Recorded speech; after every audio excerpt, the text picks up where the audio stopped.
رحیم آیشه‌رم خیلی خیلی دوست داره و این برای ما خیلی خطرناکه. باید هر جوری که میتونیم بینشون اختلاف بندازیم. یه بار که بینشون فاصله بیفته شور دعوا بینشون راحت تر میشه. فریده یه سوال، اسم اون پسر نامزد جانان چی بود؟ اسکندر. آره، اون جانانو دوست داشت نه؟ و اون و رحیم با هم دشمنن، درسته؟ آره، اما چرا اینو میپرسی خاله؟ بگو ببینم اون جانانو دوست داشت و عاشقش بود؟ فکر کنم فقط تنها مشکلش فقر بود، درسته؟ آره، داری به چی فکر میکنی خاله؟ خب بهم بگو این اسکندر الان کجاست؟ و واکنشش بعد از ازدواج چی بود؟ خب معلومه، اونم حالش مثل من خیلی بد شد. یه فکری دارم، ما میتونیم از فقرش، عشق زیادش به جانان و کینش از رحیم نهایت استفاده رو ببریم. آخه چطوری؟ با دقت گوش کن و بعد به حرفام عمل کن.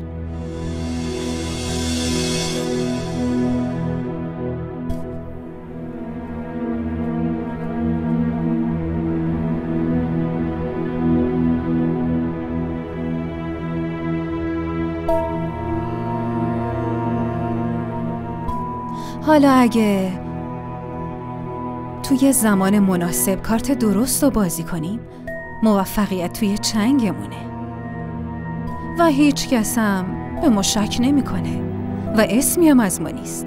خاله من هیچی نمیگم. الان هدف زندگیم اینه که جانانو نابود شده ببینم و رحیمو به دست بیارم. اصلا نمیتونی حدس بزنی تو چه وضعیتی هستم.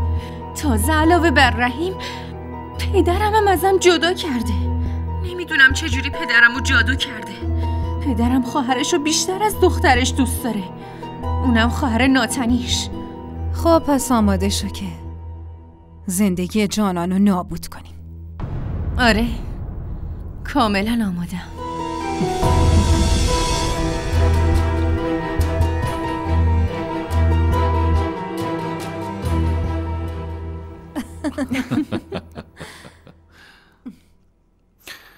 نمیدونم چرا فریده تو عروسیمون نیومد.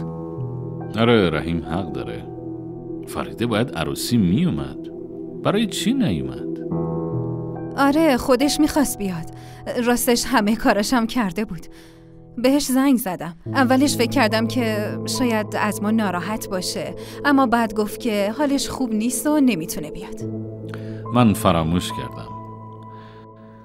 رحیم و جانان عزیزم، شروع این زندگی زیبا رو بهتون تبریک میگم.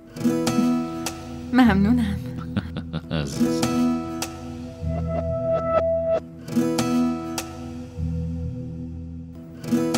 من دیگه میرم شوهرش. نه تو بشین، من میارمش. رحیم آخه تو مگه بلدی؟ این کار ماست، ما انجامش میدیم.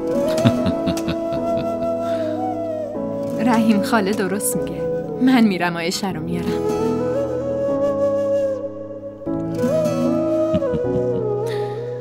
هزار ماشاءالله، خیلی دختر زبر و زرنگیه.